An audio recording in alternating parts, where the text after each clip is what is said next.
Hola Gustavo, buenas noches. Muchas gracias por esta introducción, muchas gracias por la invitación. Me siento muy contenta de estar el día de hoy acompañando a todos los presentes que se han tomado el tiempo y el espacio para poder hablar un poco sobre las buenas prácticas de dispensación y este proceso tan importante por la seguridad del paciente. Gracias a todos por estar acá dispuestos a construir en pro de la seguridad del paciente.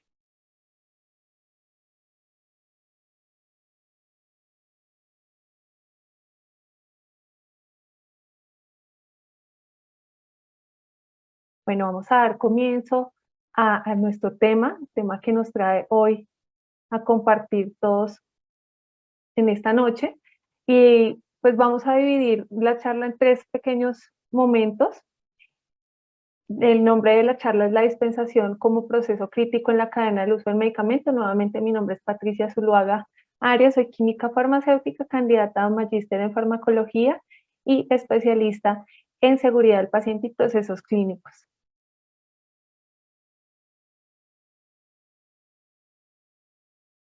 Bueno, quiero empezar la charla. Siempre me gusta abrir con una frase para que nos traiga un poco el sentido de estar el día de hoy acá. Quiero invitarlos a que compartamos esta frase: la mente que se abre a una nueva idea jamás regresa a su tamaño original.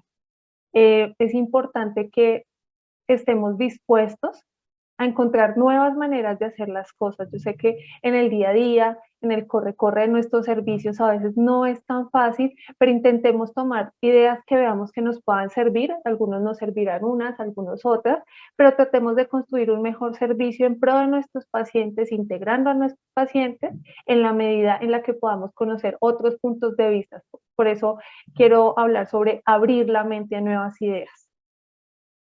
Bueno, esto es un poco la agenda que vamos a tener el día de hoy. Vamos a hablar primero sobre la planeación de los procesos en la farmacia, posteriormente sobre buenas prácticas de dispensación y finalmente el liderazgo en la farmacia, un tema supremamente importante que muchas veces no tenemos la oportunidad de tocarlo en nuestros procesos formativos o en el día a día de nuestro trabajo. Bueno, vamos a empezar con la planeación de los procesos en la farmacia.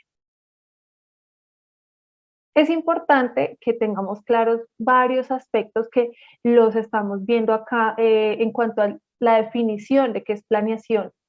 Cuando hablamos de planeación, hablamos de un planeamiento que se refiere a una acción y un efecto de planear.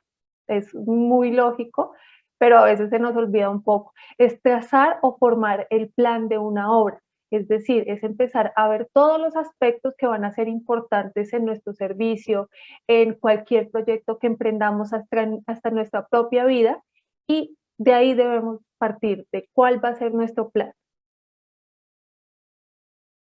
Entonces, hablando un poco de la farmacia, de nuestros servicios farmacéuticos, farmacias como establecimientos comerciales, debemos hablar de trazar o formar el plan de la farmacia, tener en cuenta muchos aspectos para saber cómo vamos a ejecutar todo lo correspondiente a nuestro servicio.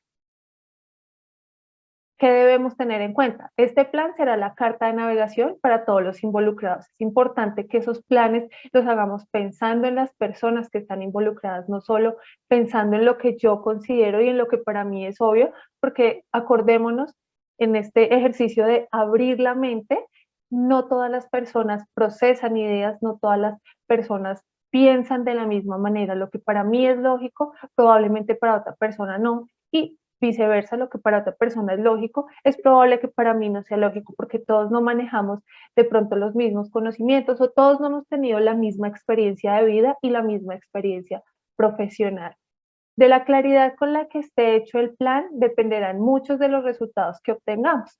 Entre más detalle tenga nuestro plan, la posibilidad, la probabilidad de que tengamos éxito o al menos tengamos una menor cantidad de riesgos asociados, pues eso va a ser mucho mayor esa probabilidad.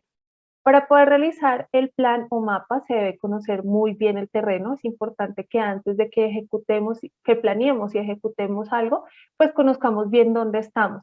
Y eso a veces nos falla, y lo digo por experiencia propia, porque he estado en muchos servicios en los que hemos creído que conocemos todo y vamos a ver, y no conocemos tanto como quisiéramos. Entonces eso nos obliga a entrar en un plano mucho más profundo de nuestro servicio y es importante que no solo estemos las personas que estamos involucradas, porque a veces solamente estamos los del servicio farmacéutico, los de la farmacia, la droguería, pero a veces tener personas externas a que vean nuestro proceso nos da una claridad y una visual mucho más grande. Como lo digo al final, para conocer bien el terreno se debe observar en su totalidad.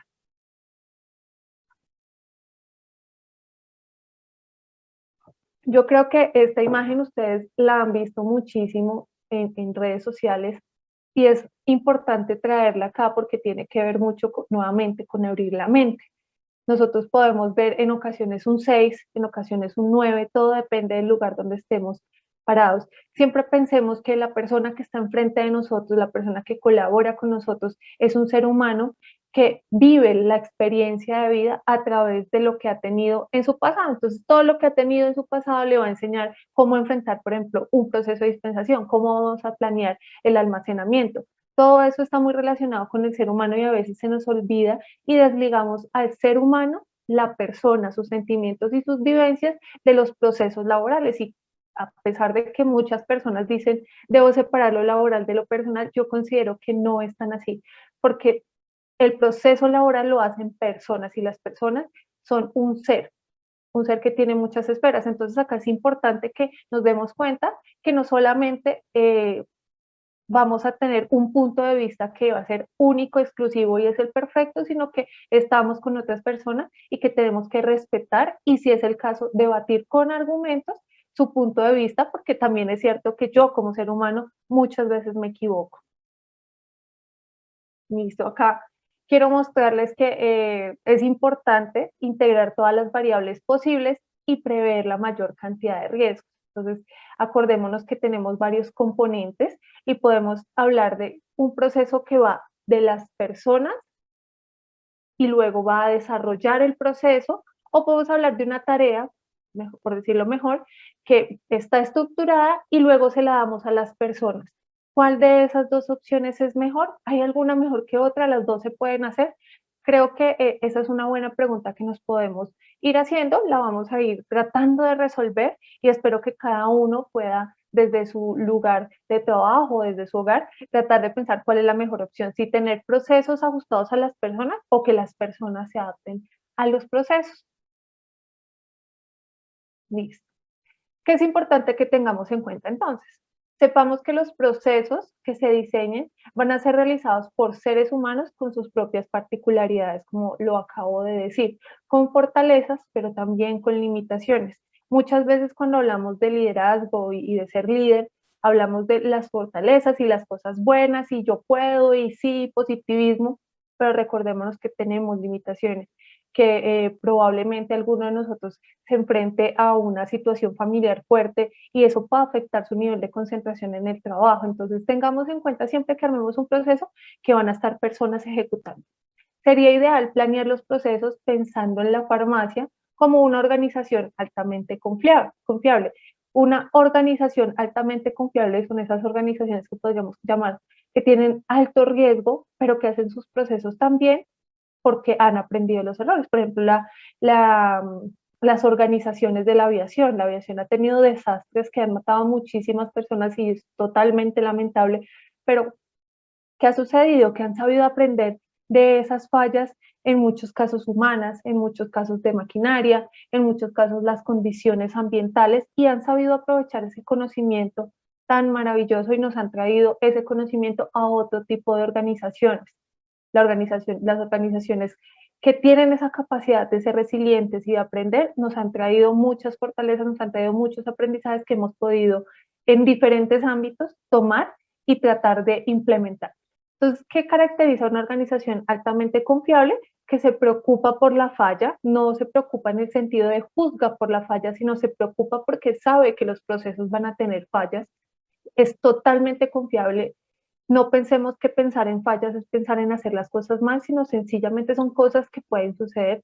Tiene una sensibilidad por la operación, tiene una resistencia a la simplificación, no simplifica todas las situaciones, realmente pone el interés que le corresponde. Tiene un compromiso total con la resiliencia, si no fuera por eso realmente en este momento no podríamos volar de la manera tan segura que lo hacemos, por ejemplo, y tiene una deferencia por la experiencia, conforma equipos con personas de alta experiencia y lo comparte con todas las personas que están en un proceso de crecimiento. Recordemos que en una organización siempre debe haber un mix de esas personas que tienen tanta experiencia, que tienen tanto conocimiento y de personas que también están en un proceso formativo y de aprendizaje. Bueno, vamos a hablar un poquitico sobre una ciencia muy, muy linda y que se está poniendo, por decirlo de alguna forma, de moda últimamente, y es la ergonomía y los factores humanos, y cómo nos pueden apoyar en la creación de procesos adaptados a las necesidades. ¿Por qué es importante la ergonomía y factores humanos? La ergonomía no es solamente que la silla que tengo acá tiene un espaldar bien y que el computador está a 90 grados y bueno, todas las cosas que nos han enseñado sobre salud ocupacional, sino que también la ergonomía contribuye a que los procesos se hagan de una mejor manera, de una manera orgánica, de una manera ajustada a las necesidades de cada proceso particular. La OMS tiene una preocupación bastante grande por muchos problemas a nivel de salud y habla sobre los factores humanos en un draft que ya más adelante les voy a mostrar, un borrador de un documento que va a ser la carta de navegación hasta el 2030, y dice que los factores humanos son claves en la creación de organizaciones de alta confiabilidad. Miren cómo se nos van integrando esos conceptos tan importantes. Listo. ¿Qué nos trae la ergonomía para que tengamos en mente? Y son como unas pildoritas que podemos usar en los procesos. Recordemos que cada servicio, cada proceso es diferente.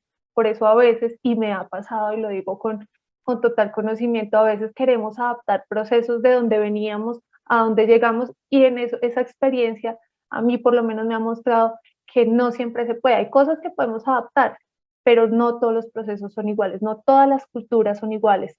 Entonces debemos hacer procesos centrados en las personas. ¿Por qué? Porque somos seres humanos, como ya les dije, y los seres humanos nos equivocamos. Entonces debemos pensar todos nuestros procesos sabiendo que va a haber equivocaciones y que eso va a dar fortalezas al saber que esas equivocaciones las podemos prevenir poniendo una barrera, y esas barreras las debemos pensar centrados en las personas.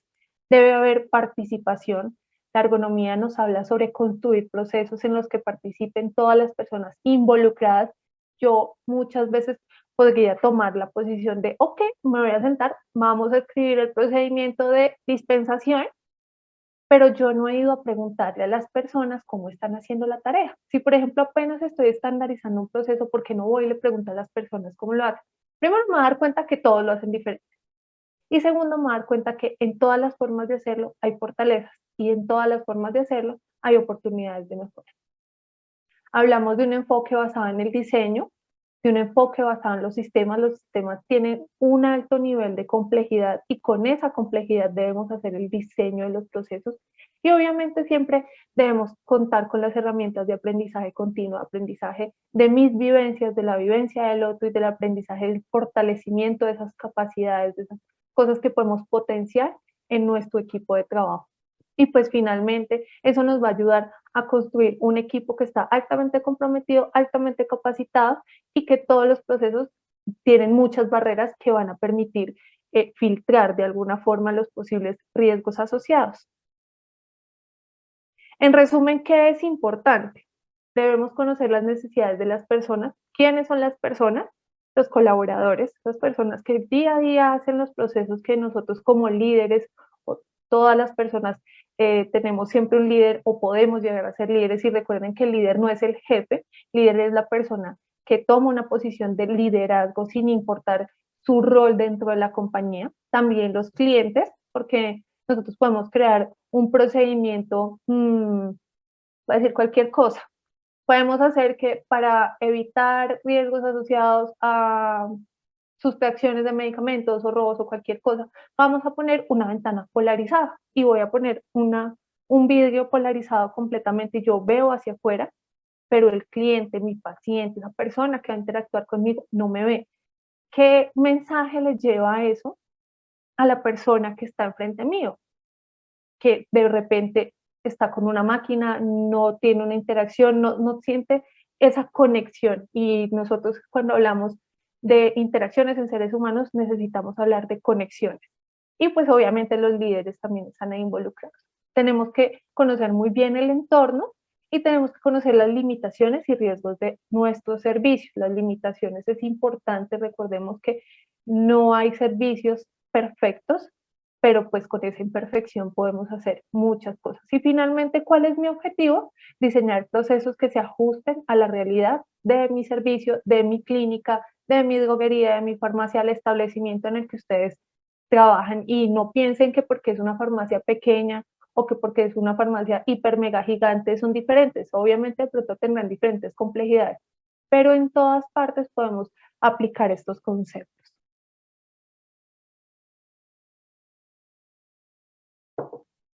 Vamos a poner un ejemplo, una situación que nos pudo haber pasado, pudo no habernos pasado, puede ser un imaginario, puede ser una realidad, pero vamos a plantear en términos de este ejemplo. ¿Cuál es la situación?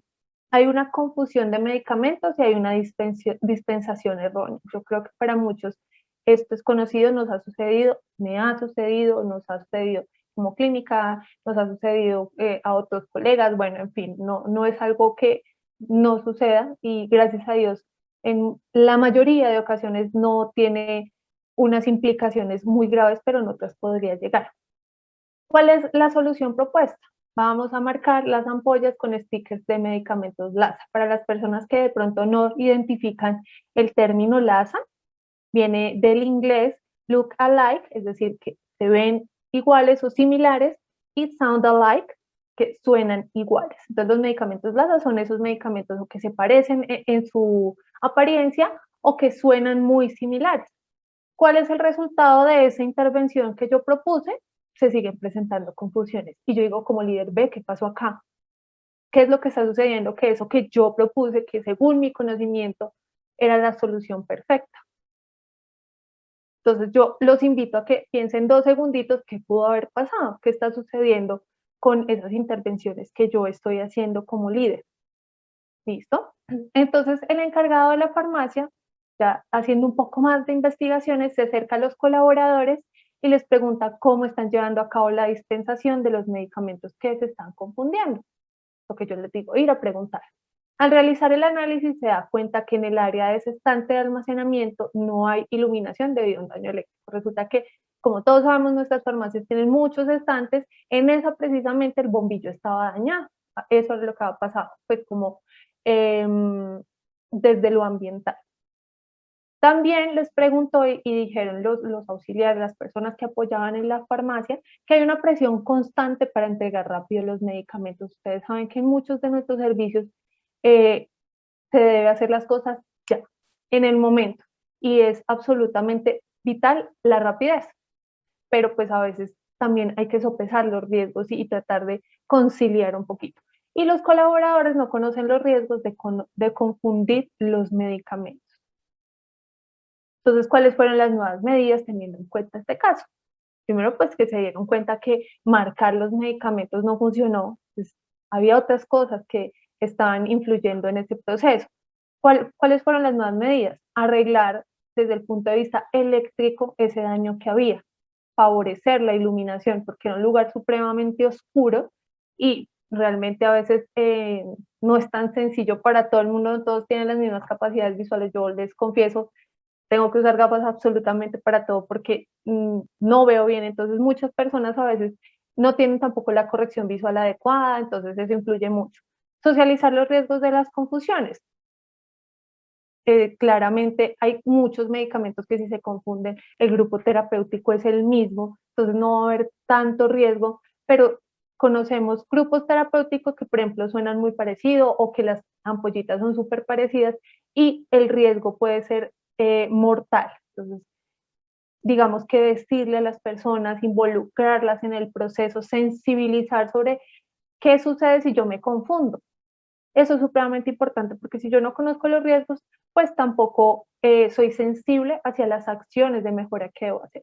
Involucrar a las personas claramente, una verificación obligatoria, es decir, cuando yo dispenso, reviso muy bien lo que estoy dispensando.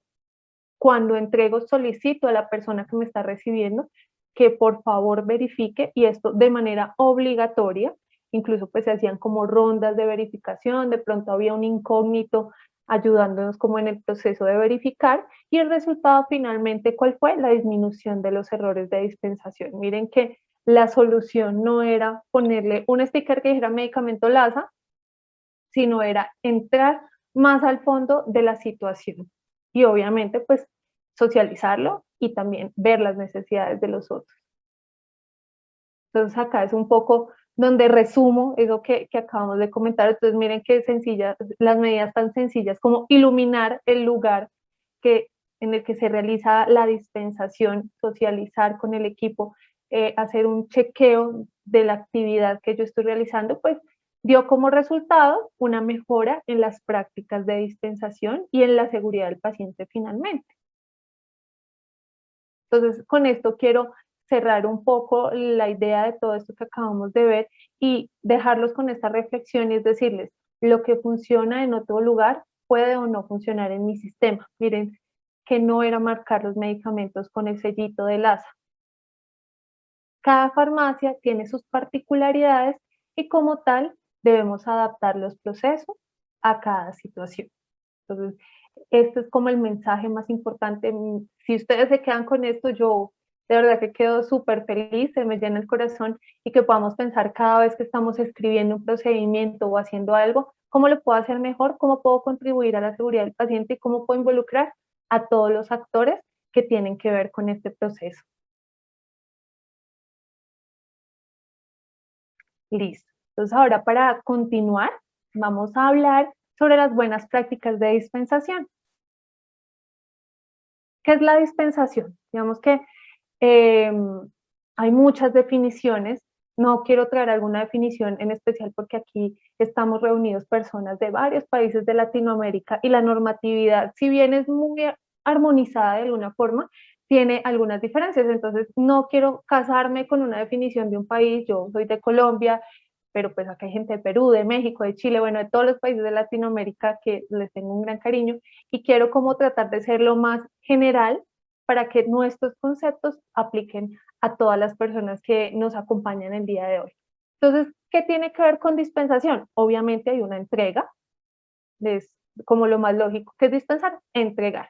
¿Qué hay de por medio? De por medio está una prescripción médica, si es un medicamento bajo prescripción médica, si no hay una prescripción porque de pronto es un medicamento OTC, pues está la intención de comprarlo. Es un acto profesional. Recordemos que independiente de nuestro nivel de formación, acá tenemos de todo tipo de niveles de formación, todos somos profesionales y como tal nos debemos comportar, que tenemos un conocimiento más avanzado que el de nuestro paciente si estamos en el ambulatorio y que tenemos un conocimiento diferente si estamos hablando con el equipo de enfermería o con el equipo médico. Entonces, como tal, debemos comportar. También cuando hablamos de dispensación, hablamos del uso adecuado de ese medicamento y eso es muy importante. Si bien hay ciertas limitaciones dependiendo de nuestro perfil en cuanto a la entrega de información, siempre la finalidad de todo tipo de información que se entregue es contribuir al uso adecuado.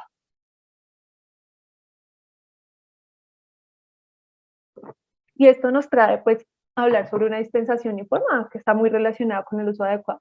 Y finalmente recordemos que hay una persona que está acostada en una cama, hay un paciente.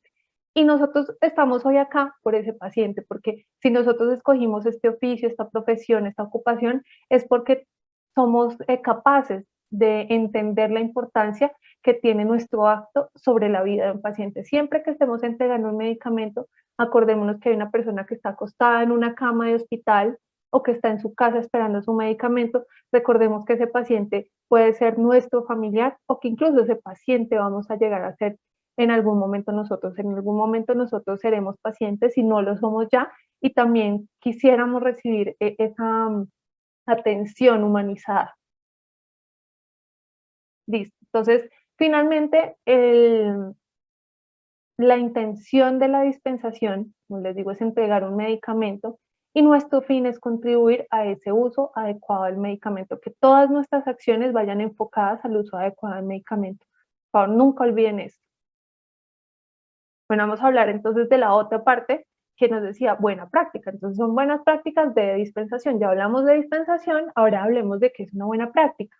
Una buena práctica, esta definición la encontré en una página de internet que me gustó, la verdad que había muchas definiciones, pero esta estuvo muy acertada para muchas otras que vi, muy acertada, perdón, y es toda experiencia que ha arrojado resultados positivos, demostrando su eficacia y utilidad en un contexto concreto. Entonces, una buena práctica es algo que otra persona ya ha hecho y que ha mostrado que de alguna manera trae buenos resultados a una actividad cualquiera que yo quiera hacer. Hay buenas prácticas de dispensación, hay buenas prácticas de manufactura, hay buenas prácticas de farmacovigilancia, hay buenas prácticas de infinidad de cosas. Y nosotros, por ejemplo, en nuestra experiencia en la Asociación Colombiana de Farmacovigilancia, que los invito a que se nos unan y que sean parte de esta bonita familia, hablamos mucho sobre las buenas prácticas de farmacovigilancia en muchos aspectos. Entonces, hemos visto que otros países tienen unas prácticas muy buenas, bueno, adaptémoslas a nuestra realidad. Ahora hablemos un poco de por qué buenas prácticas de dispensación. Digamos que no solo la OMS, todos los gobiernos a nivel global han visto en los medicamentos un riesgo muy grande, pero también la posibilidad de un beneficio muy grande. Entonces, el buen uso de medicamentos es una preocupación a nivel global. La OMS estima que más de la mitad de los medicamentos son prescritos, dispensados, lo pongo aquí en negrilla porque es lo que nos trae el día de hoy, o vendidos inapropiadamente. Imagínense el riesgo tan grande que un paciente tenga un medicamento y no lo necesite, que la dosis sea incorrecta, que nosotros entreguemos el medicamento que no es, o que vendamos una presentación incorrecta, una dosis incorrecta. Realmente es grave el problema.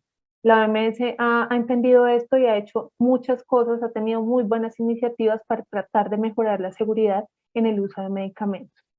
Y acá también tenemos que sensibilizarnos sobre un aspecto grandísimo de nuestro actuar, y es que la dispensación es uno de los filtros más importantes en la cadena del uso del medicamento. Y no voy a decir que es uno de los más importantes porque estemos hoy hablando de dispensación, no, claro que no, ni más faltaba, pero es porque es verdad, es porque la dispensación es ese último paso en el cual yo puedo detener un error de medicación, un error de medicación de prescripción, de administración. Bueno, yo puedo evitar que se administre erróneamente un medicamento que se prescribió incorrectamente no sea dispensado, porque ya tenemos experiencia y conocimiento que nos permite verificar y chequear de manera efectiva lo que estamos haciendo. Entonces, de verdad, la dispensación es uno de esos últimos pasos que nos permite mejorar la seguridad del paciente. Este dato es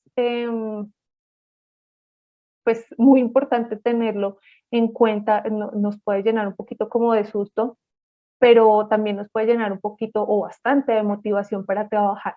Se habla que a nivel mundial hasta 4 de cada 10 pacientes sufren daños en la atención sanitaria primaria y ambulatoria, pero pues eso no es lo más grave.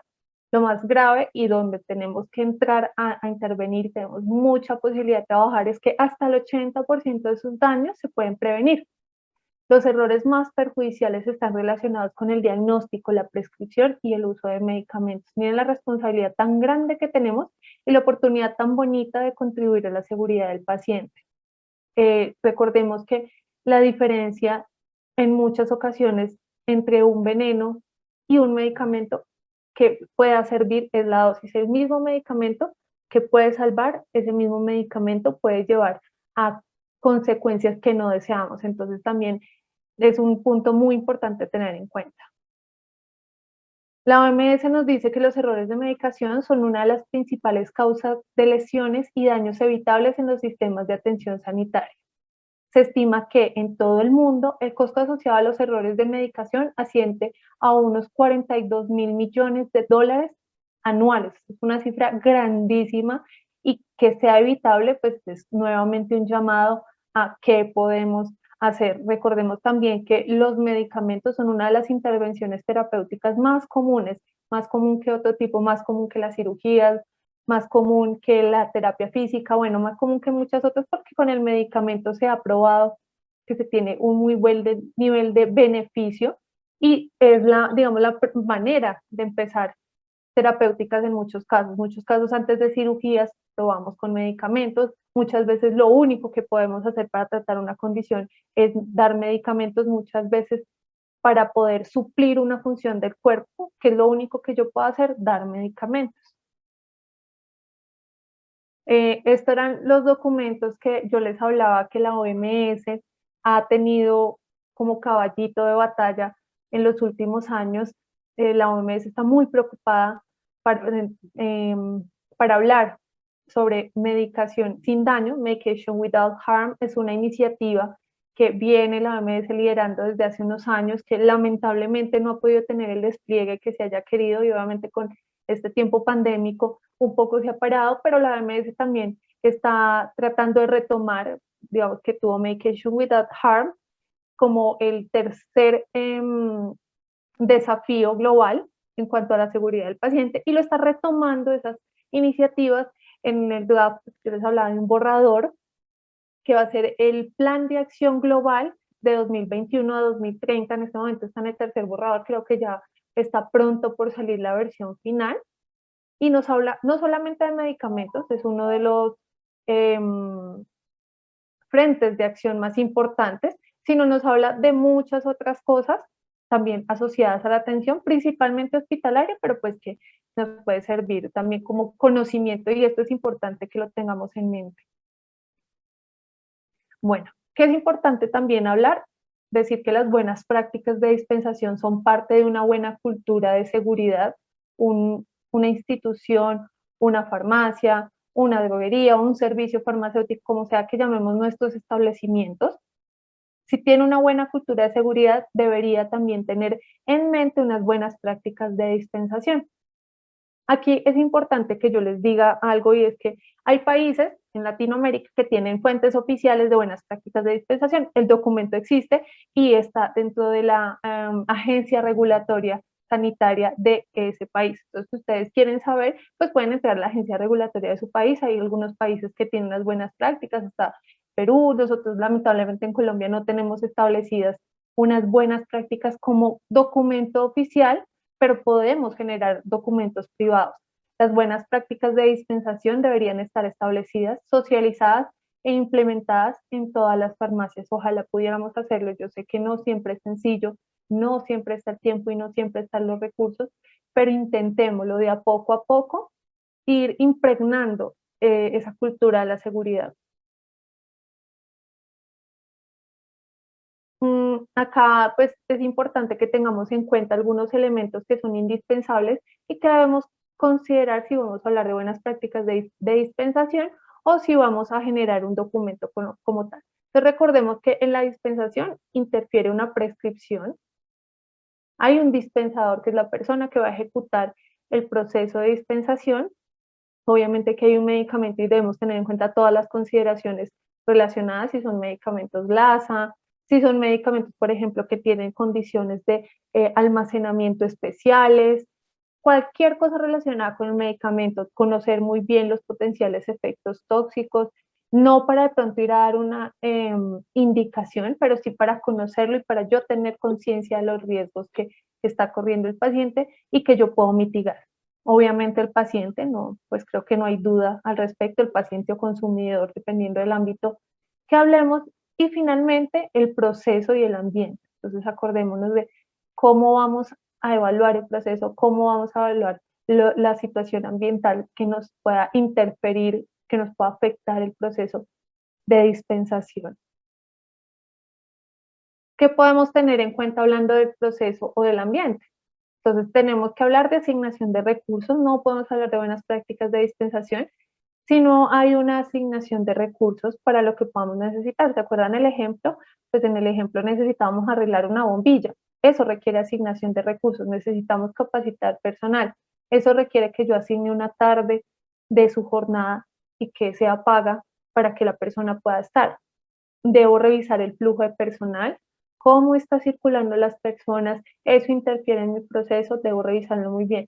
¿Cuál va a ser el flujo de materiales? Todo esto lo extraigo un poco de las buenas prácticas de manufactura en la industria farmacéutica. Cuando hablamos de fabricación hablamos de flujo de personal, flujo de materiales, pero acá nos aplica el flujo de materiales. ¿Cuáles son mis materiales? Cuando me llega el pedido, ¿dónde pongo las cajas? Si yo pongo las cajas y la caja está destapada, ¿será que yo me confundo en la dispensación? ¿Cómo voy entonces a mejorar ese flujo de materiales? ¿Para qué? Para evitar, por ejemplo, una confusión. Importante evaluar las herramientas de trabajo. Para esto es importante también ligarlo mucho con la asignación de recursos, porque si yo requiero un computador con un software para hacer cobros o para hacer dispensaciones, pues debo invertir algo o debo invertir en las lámparas o en el infrarrojo para poder hacer dispensación con pistola. Bueno, lo que ustedes consideren que les va a mejorar la posibilidad de aumentar las buenas prácticas, de mejorar esas buenas prácticas, las condiciones ambientales que ya le hemos hablado y los controles de seguridad que yo pueda establecer para esas condiciones que ya tengo, disminuir su influencia dentro de mi proceso. La prescripción, pues es importante siempre solicitarla, ojo si aplica, porque los medicamentos OTC pues en teoría no aplica, pero también ser muy conscientes de cuando vamos a vender, si hablamos del ámbito comercial, ambulatorio, que siempre vendamos un OTC como tal y si requiere prescripción, solicitemos la prescripción. Cuando tengo la prescripción, los datos son suficientes, está claro, establecido qué es lo que yo necesito leer y saber para dispensar adecuadamente el nombre del paciente, el nombre del medicamento, la dosis, para ver si la unidad de empaque, si es la que yo le voy a dispensar, bueno, en fin. Cumple con la norma, las normas pueden ser ligeramente distintas, pero cumple con unos ciertos estándares muy similares en las diferentes regiones. Es legible y este es un punto supremamente importante. Afortunadamente ya tenemos un porcentaje de prescripción electrónica muy grande, creo yo, en muchos países, pero todavía tenemos muchas prescripciones manuales y a veces no se pueden entender muy bien. Nunca, por favor, bajo ninguna situación se permitan interpretar. Yo creo que ahí dice, porque es que yo tengo 25 años de experiencia. Créanme que muchos errores lamentables han sucedido tratando de interpretar. Si no entienden, se devuelve la prescripción. Y a veces es un poco engorroso para el paciente, pero también hagámosle entender al paciente que es parte del proceso y que como esa parte del proceso él debe colaborar y debe entender los riesgos. La comprendo, pues va muy ligado con lo que acabo de decir. Y si ya he hecho una serie de barreras y una serie de análisis, obviamente todo esto ocurre en un par de segundos. Procedo al alistamiento y lo hago de la mejor manera. En cuanto al dispensador, ¿qué debo tener en cuenta? El dispensador, somos cualquiera que podamos hacer esa actividad. Entonces, debo hablar de una idoneidad del talento humano, que sea una persona que esté formada para realizar esa actividad, que tenga las competencias, ante todo que tenga actitud en esta tarea de dispensación, sobre todo de dar la cara al paciente, de dar la cara al personal de enfermería. La actitud es supremamente importante porque generar lazos empáticos nos permite también que esa otra persona se convierta en parte de nuestro proceso. Qué cosa más bonita que el paciente se vaya feliz por cómo lo atendieron. No tengo yo que ser el mejor amigo del paciente, pero que al menos sienta que es parte de un lugar. O lo mismo con las enfermeras, que muchas veces atendemos enfermeras y yo sé que todo debe ser súper, súper rápido, pero que se sientan también parte del proceso. Entonces, cuando tenemos una muy buena relación con enfermeras, yo a mis auxiliares siempre les he dicho, mire, usted quiere pelear con el gerente de la clínica, peleese con él, pero jamás con las enfermeras. ¿Por qué? Porque es que una enfermera que es no amiga, no es necesario, obviamente,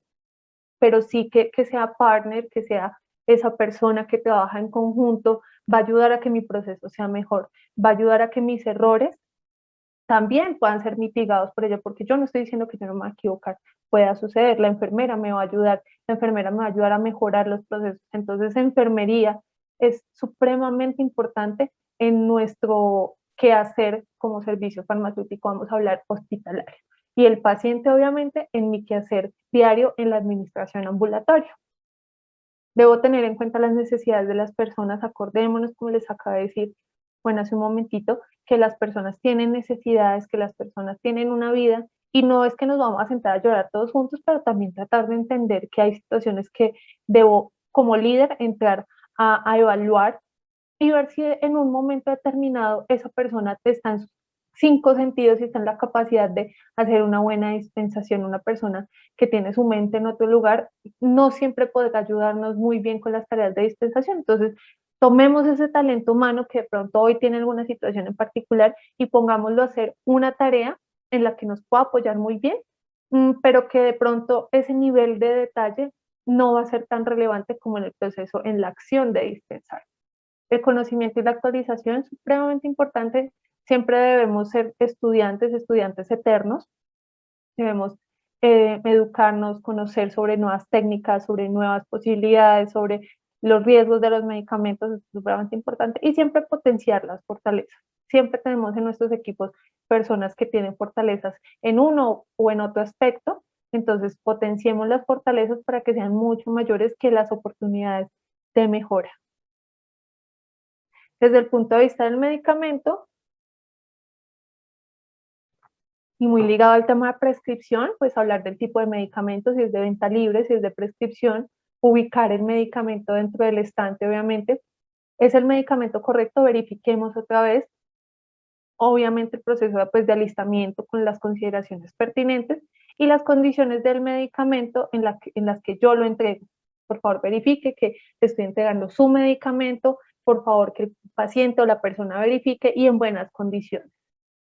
Y del paciente o el cliente, o incluso hablemos de personal de enfermería también, que nos podría caber de alguna manera, tener empatía, tener muy buena comunicación, no es entregar por entregar y señor, llévese esto y váyase lo más rápido que puedan, no, tomémonos nuestro tiempo, a veces es bueno sacrificar 5 minuticos para lograr una buena dispensación, esos 5 minutos nos pueden salvar la vida.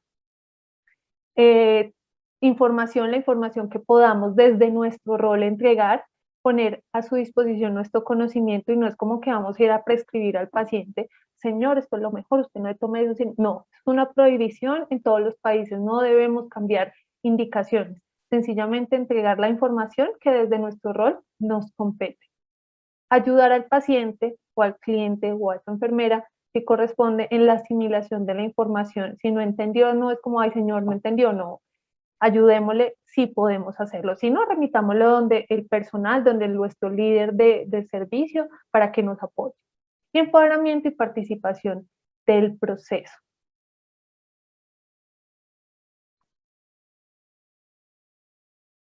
Bueno, ya como para ir cerrando esta parte, es importante que tengamos en mente que las buenas prácticas de dispensación no son un documento estático, ¿verdad?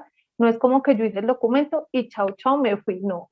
Es un documento que no se hace por única vez, que podamos tener una versión 1, pero que vamos a tener 2, 3, 4, 5, 6, 1000 veces las que sea necesario. Este puede variar de acuerdo a las necesidades del servicio, que es dinámico. Si nosotros hicimos un cambio de disposición, si nos cambiamos de área, seguramente vamos a tener unas condiciones diferentes. Bueno, adaptemos ese documento, ese proceso a la situación real. Bueno, ahora finalmente vamos a hablar del liderazgo en la farmacia y del empoderamiento del paciente. Este es un tema que podríamos demorarnos, no sé, 2 charlas más completas hablando de esto, pero es algo importante que lo tomemos y que genere curiosidad en todos ustedes y ojalá puedan profundizar sobre el tema. Quiero abrir con esta frase y es que si tus acciones inspiran a otros a soñar más, aprender más, hacer más y ser mejores, eres un líder. Recordemos que el líder no es esa persona que en el organigrama está en una posición X o Y. Líder puede ser cualquier persona. Miren, yo conozco auxiliares, he tenido auxiliares absolutamente increíbles que son líderes y de verdad que me han dado aprendizajes maravillosos. Entonces, nunca perdamos esa oportunidad de ejercer liderazgo en nuestras organizaciones. Entonces, hablemos un poquito de qué es liderazgo. Liderazgo es el arte de motivar a un grupo de personas para que actúen hacia la consecución de un objetivo común. ¿Quién de ustedes no ha sido líder en la familia cuando, por ejemplo, nadie se pone de acuerdo qué vamos a comer hoy? No, uno dice una cosa, el otro otra y nadie dice. Y ustedes de repente toman esa situación y dicen como no, vamos a comer hoy tal cosa. En ese momento ustedes están siendo líderes. ¿Por qué? Porque están llevando a su familia a conseguir un objetivo común que queremos almorzar. Entonces todos podemos ser líderes no solo en situaciones de trabajo, sino en nuestras casas, incluso en nuestras propias vidas. ¿Por qué es importante el liderazgo en la farmacia entonces? ¿Por qué? Porque no se puede construir un servicio que funcione bien sin el compromiso real de todos los involucrados. Me ha pasado y como parte de servicio, como líder de servicio, que a veces no estamos como muy claros y no sabemos para dónde queremos ir y no sabemos cómo funciona la cosa y a veces vemos que falta un poco el compromiso, entonces nadie sabe cuál es su papel en la institución, nadie tiene claro cuál es su rol y ese desligarse de su papel en la institución puede hacer que no tenga claro su rol y que no se comprometa y que no se pueda ejercer un liderazgo. Además, implica la participación en la construcción y ejecución de los planes. Todos debemos participar para construirlo y para ese constructo que acabamos de realizar poderlo poner a trabajar. Para ser líderes, para ejercer liderazgo en mi servicio, debo conocer el trasfondo de los procesos. Y no quiere decir que yo tengo que saber hacer de todo. Yo puedo no saber bien cómo funciona el sistema, por ejemplo, de etiquetado o el sistema de dispensación o el sistema de facturación, pero conozco los detalles. Pueda que yo no me siente a hacer la operación todos los días, pero estoy involucrada. ¿Para qué? Para yo poder poner mi conocimiento y el conocimiento de todo en función de mejorar mis procesos. Y nuevamente les digo que cualquier persona puede ser líder y agente de cambio. Ahora, como todos somos parte del proceso y todos vamos a ser líderes, bueno, hay una personita muy importante que debemos incluir y es el paciente. Debemos empoderar al paciente, debemos incluir al paciente en esa definición de liderazgo.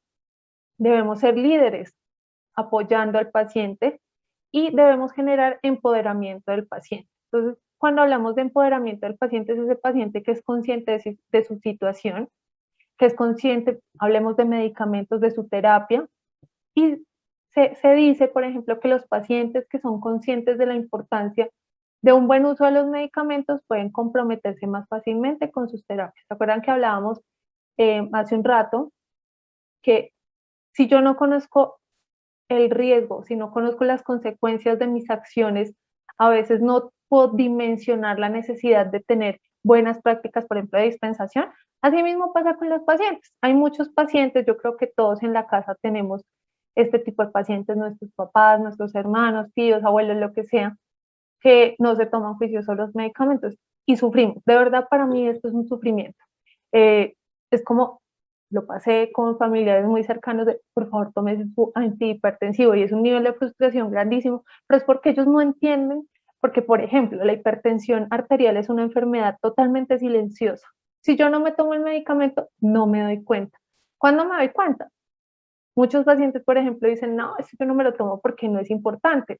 ¿Cuántos no han terminado en una UCI enfermos porque no tomaron su medicamento y tuvieron una hemorragia cerebral? Eso es porque el paciente no conoce la importancia de su tratamiento. Entonces, si yo desde mi servicio como farmacéutico, como tecnólogo, como técnico, en la posición en la que esté, no le enseño a mi paciente por qué debe tomar sus medicamentos. Yo no le estoy diciendo, vayan y le cuentan que están a terminar en una UCI. No, eso lo sabemos nosotros.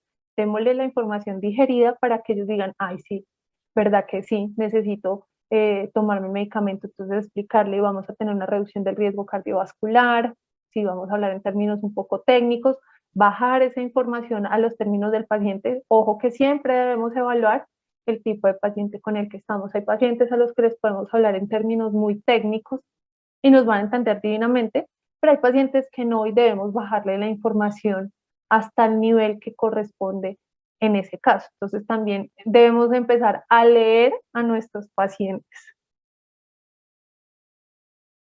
También es importante resaltar esto que traigo acá, y es que si se buscan resultados terapéuticos adecuados, el paciente debe no solo conocer cómo se usa su medicamento, los riesgos y la razón de la necesidad, lo que pues acabamos de hablar hace 2 segundos, debe además comprometerse con obtener dichos resultados. Entonces el paciente puede saberse de pe a pa las indicaciones, las reacciones adversas, qué pasa si no me lo tomo, qué pasa si me lo tomo, cómo lo almaceno. Pues dice, ¿sabe qué? Es que yo no quiero esa terapia. Por la decisión que sea que tomó el paciente, por la razón que sea. Hay pacientes que sencillamente deciden no tomarse sus medicamentos. Es una decisión totalmente personal y respetable, pero que debe ser siempre informada a los médicos tratantes. Entonces, si ustedes, por ejemplo, en todo este proceso de liderazgo que yo sé que van a empezar a hacer, se dan cuenta que un paciente igual va por sus medicamentos y dice como, ay, no, es que yo no me tomo eso, yo igual lo tengo allá y eso viene la cantidad de cosas que tengo guardadas. Y ellos hablan así, ustedes saben que es así. Tratar de también decirle al paciente, y usted le ha comentado a su médico, ay, no, es que él no me pone cuidado, no, pues tratar de decirle al paciente, vaya y hable. Muchas veces los pacientes no se toman el medicamento, por ejemplo, no porque no sepan que es importante, no porque no quieran, no porque no sepan los riesgos, no se los toman, por ejemplo, porque no toleran los efectos adversos. Miren que esto es real, yo he tenido muchos pacientes que dicen, es que ese medicamento que me tomo me cae súper mal, me enfermo 2, 3 días, no puedo pasar el día, y muchas veces, créanme, que solamente, por ejemplo, con cambiar horarios, voy a dar un ejemplo del metotrexate. Administrar el metotrexate en la noche y ojalá el fin de semana mejora muchísimo el perfil de seguridad percibible del paciente y ya no se siente tan cansado porque si se lo toma por la mañana, todo el día está cansado. Entonces, cambios tan pequeñitos, esto por ejemplo se podría hacer en una consulta de seguimiento farmacoterapéutico que hacemos los farmacéuticos, un cambio súper pequeñito en un régimen de dosificación que hizo. El resultado que dio fue que la paciente fuera mucho más adherente y los objetivos terapéuticos se pudieran alcanzar. Entonces, miremos los pacientes, apoyémonos del profesional, si de pronto somos técnicos, tecnólogos, podemos aprender y podemos llamar de pronto al farmacéutico que está a cargo, mire, por favor ayúdeme con esto, este paciente, una cosa a la otra, pues usemos como todas las herramientas disponibles. También es importante que sepamos que los pacientes están buscando todo el tiempo información en medios. Ellos son súper curiosos. Ahorita la internet les ayuda un montón. Entonces, seamos ese canal, que la farmacia se convierta en ese lugar predilecto para ir a buscar información. La farmacia debería ser el canal predilecto para conocer mejor los medicamentos, que digan, no, yo no voy a buscar en Google, yo voy a ir a la farmacia. Y recordemos que siempre debemos dar información de acuerdo a nuestro rol y de acuerdo a las posibilidades que la normativa nos ofrece. La normativa nos dice, de acuerdo a mi perfil, también debo dar cierta información o no, y hay otra que está restringida a otro tipo de perfiles.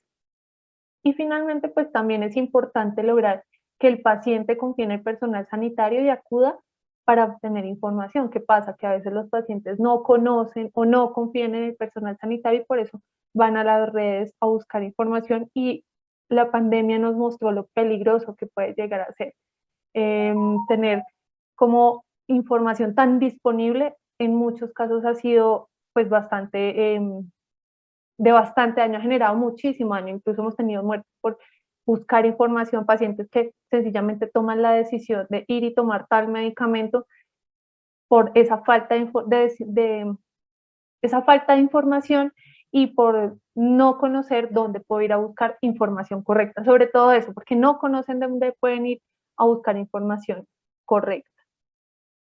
Sin importar el ámbito de la farmacia, esta debe contar con las herramientas de búsqueda de información necesarias. Entonces, si ustedes están en la farmacia, pues deben tener libros de consulta, deben tener la posibilidad de entrar a canales de información que sean confiables, obviamente. La idea es que ustedes sepan qué páginas de internet, para todos los niveles hay páginas de internet confiables para encontrar información, entonces ayúdense con sus líderes, con las personas que están haciendo estos procesos. Bueno, si yo necesito información de tal, ¿en dónde debo buscar? ¿Qué cosas vamos a conseguir para la farmacia? ¿Estoy en posibilidad? ¿Puedo acceder a bases de datos? ¿Puedo interpretar la información y aprendamos a usarla muy bien? Y finalmente, ¿qué va a suceder? Que los pacientes van a volver porque el asesoramiento de calidad fideliza a las personas. Una persona que se siente súper bien atendida, que dice, no, allá los procesos que hacen son súper buenos y que además le brindan información, va a volver, créanme que va a volver, como paciente, como cliente, como la enfermera, lo que sea. ¿Cuántas veces no ha pasado que, ay, no, yo no voy por allá porque qué pereza? Entonces estamos cumpliendo y cubriendo necesidades de las personas.